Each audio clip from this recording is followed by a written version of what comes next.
Hello, I'm Rachel Carman, and I blog at hissunflower.com.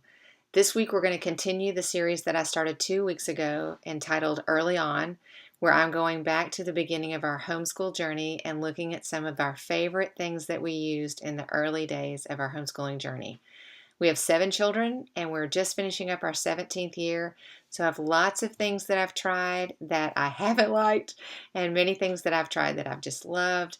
And it's been such a blessing to go back through, to trudge back through all the boxes and pull out things that worked really, really well for us. And I want to pass them along to you as you start your homeschool journey. Today I'm going to talk about another one of my favorite things. Early on, we did nature journals, and they really proved to be a blessing to our entire family. I was just up in the attic a few minutes ago, rummaging through, trying to find all the kids' different nature journals, and I didn't find as many as I hoped I would in that dark corner of the attic, but I did manage to find a few. And I want to tell you why I think nature journals are so amazing. In the beginning, again, of our story, I didn't know what I was doing. We pulled Charles out of school, didn't know what we're going to do on Monday. And a friend, I really wish I could remember her name to give her credit for this idea, encouraged me to just start nature journals for science. You have to remember Charles was in kindergarten where we pulled him out. So he was 6. He had a younger brother who was 3 and an infant sister. And so I was trying to find something to engage the boys. And what are we going to do? We're going to do science. And a very wise friend encouraged me not to buy a science curriculum for a kindergartner and a 3-year-old, but to just merely take the opportunity, the profound opportunity to look at the world around them every day in a nature journal and write it down. Now, we didn't do it every day. Our goal was to do it 2 to 3 times a week.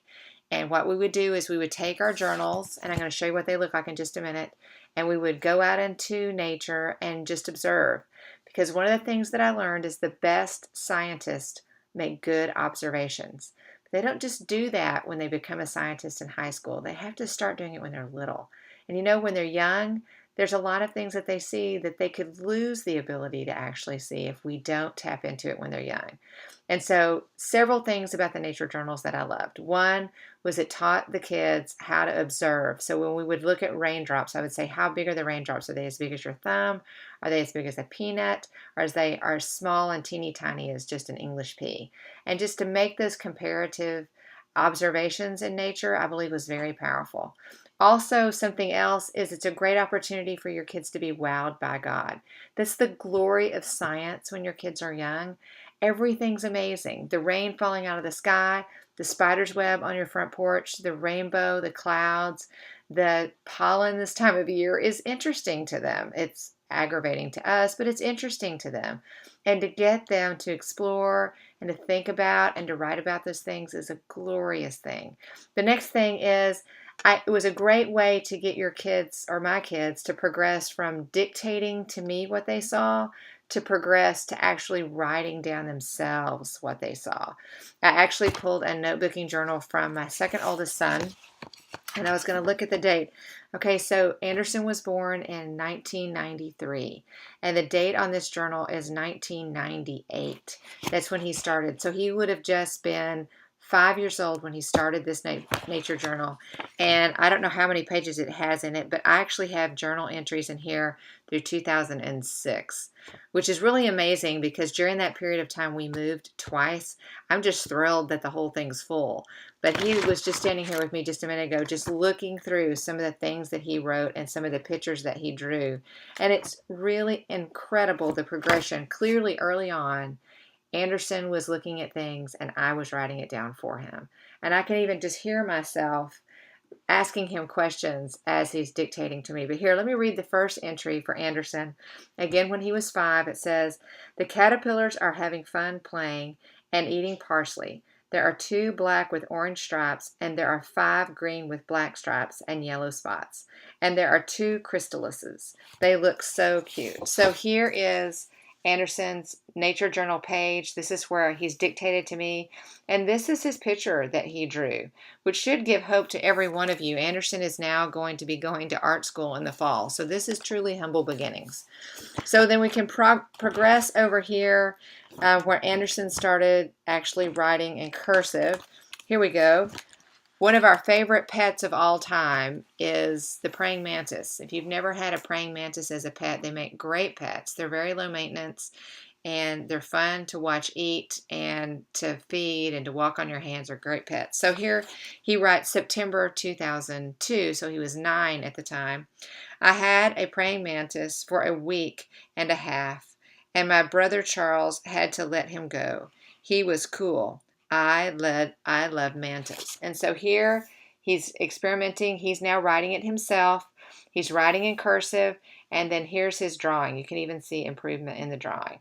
So I got these journals that I've used for years and years and years for nature journals from Miller Pad and Paper. The bottom is ruled. The top is blank. And so the students can write in them. Ideally, we would do these on Wednesdays. As we progress, we would do Monday, Wednesday, Friday, and then maybe Tuesday and Thursday, and then maybe as they got older, we did it one day a week. It was a great way then to go straight into the notebooking journals now that we've developed at Apologia. These were pre-notebooking journals. This is way back before those even existed.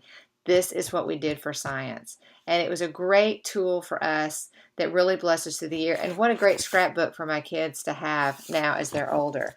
Here's one from Molly, a picture that she drew, and I'll read you what she wrote. She is my middle child, the middle of all 7. March the 9th, 2006. So Molly would have been, let's see, she was born in 98. She would have been 8 when she wrote this. This is a picture of an anole named Shades. Charles caught him. He is bright green. He is about 3.5 inches long. He likes to eat crickets and moths and flies. My brother made his habitat in an old pretzel jar. So you can see the different questions that I've asked Molly, and then she's gone on to draw actually what we did together. So I want to give you moms an idea today. I hope that you can take this idea and run with it. Make your kids nature journals. Take them out into the wonder of God's creation. Look at it. Marvel at it. Look at the handiwork that he has created, the flowers this time of year, the different bugs that are coming out, the nests, the birds. Draw about them, talk about them, and let's create a great next generation of scientists who love the Lord, who are wowed by the Lord, and who give all the glory to him for the world that he created and that's all around us. I'm Rachel Carman, and I blog at hissunflower.com.